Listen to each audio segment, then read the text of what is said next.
안녕하세요. 오늘은 자녀와 함께 읽으면 좋은 책을 소개해 드리려고 합니다. 바로 사춘기 자녀와 부모의 갈등을 그린 까칠한 아이라는 책인데요. 남찬숙 글, 백두리 그림, 대교북스 주니어에서 펴낸 책입니다.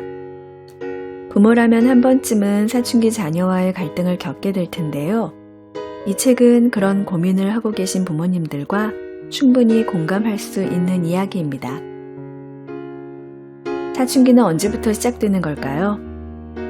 나이로 시기를 규정짓기보다는 아이의 행동을 보고 느낄 수 있을 것 같은데요. 보통 아이가 까칠해졌다고 느낄 때가 아닐까 싶습니다.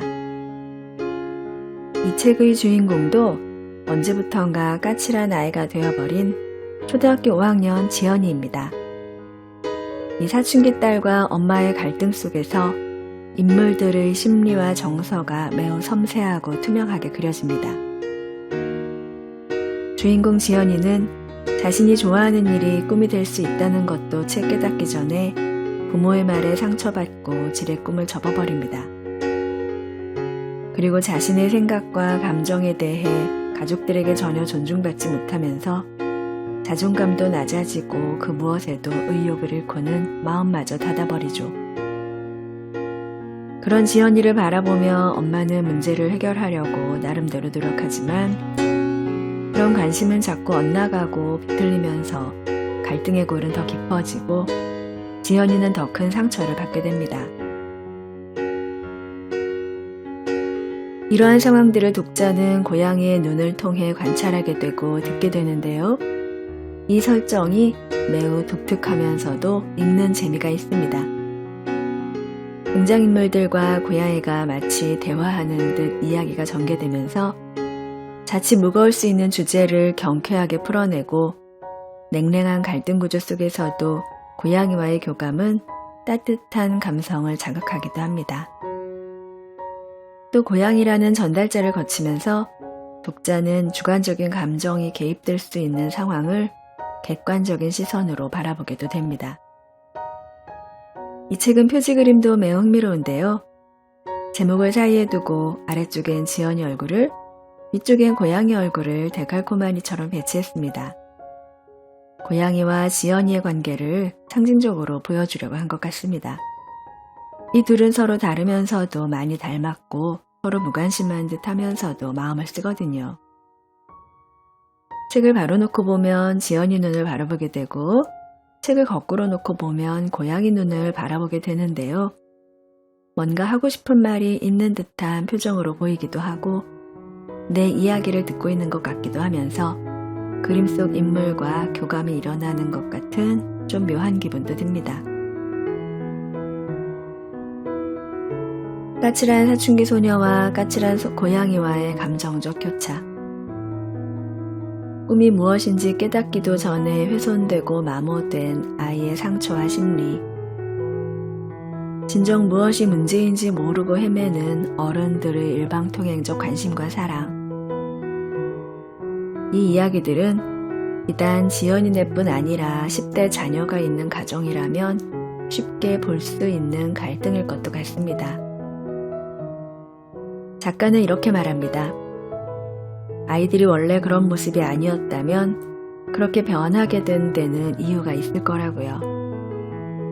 자기도 모르는 사이 까칠해진 아이가 되어버린 친구들이 이 책을 읽고 소중한 가족과 서로 소통하고 이해하고 사랑하며 사는 사람이 되길 바란다고요. 이 책은 부모의 역할에 대해서도 다시 한번 생각하게 만듭니다. 보통 부모들은 자신의 생각과 기준에 아이를 맞추려 하죠. 부모의 생각이 정답이거나 최선이라고 생각하거든요. 그래서 아이가 부모의 생각대로 따라와 주길 바라고 부모의 마음에 드는 행동만을 하길 바랍니다. 그렇게 말 잘 듣는 아이를, 자기 생각을 전혀 주장하지 않는 아이를 어른들은 착한 아이라고 부릅니다. 그 착한 아이는 점점 스스로 생각하고 판단하고 결정하는 능력을 잃어버리고 다른 사람의 판단과 지시에 의존하는 수동적인 아이가 되기도 합니다. 그런데 부모나 어른들의 생각과 판단은 늘 정답일까요? 세상의 모든 부모가 완벽할 수는 없겠죠. 아니, 완벽한 부모가 된다는 게 가능하기는 한 걸까요? 그렇다면 부모 스스로도 부족할 수 있다는 걸 인정하는 건 어떨까요? 그렇게 인정을 하고 나면 부모는 자녀를 이해와 공감의 대상으로 보게 되고 부모의 언어에는 따뜻함이 담기게 되며 자녀와 친구처럼 소통하는 관계도 가능해집니다. 자녀와 책을 함께 읽으면 좋은 점이 많습니다. 그중 하나가 자녀의 마음을 이해하는 데 도움이 된다는 겁니다. 자녀가 직접 말로 하지 않는 마음속 이야기를 책 속의 주인공에게 듣게 되고 그 이야기에 공감하면서 자녀의 마음을 알게 되거든요. 사춘기 자녀와 잘 지내고 계신가요? 어쩌면 나와 우리 아이의 이야기일 수도 있는 이 책에서 그 해답을 찾아보시는 건 어떨까요? 자녀와 이미 갈등이 심한 경우라면 자녀에게 이 책을 읽히기가 어려울 수도 있을 겁니다. 그렇다면 부모님 혼자 읽으셔도 좋습니다. 자녀를 이해하기 위해 부모님이 동화책을 읽고 있다는 것은 이미 소통을 시작했다는 것이고 자녀는 마음의 문틈으로 귀를 살짝 기울이게 될 겁니다. 또 앞으로 다가올 자녀의 사춘기를 잘 보내고 싶은 분도 계시죠? 책을 통한 간접 경험은 가장 훌륭한 선행학습이 될 겁니다.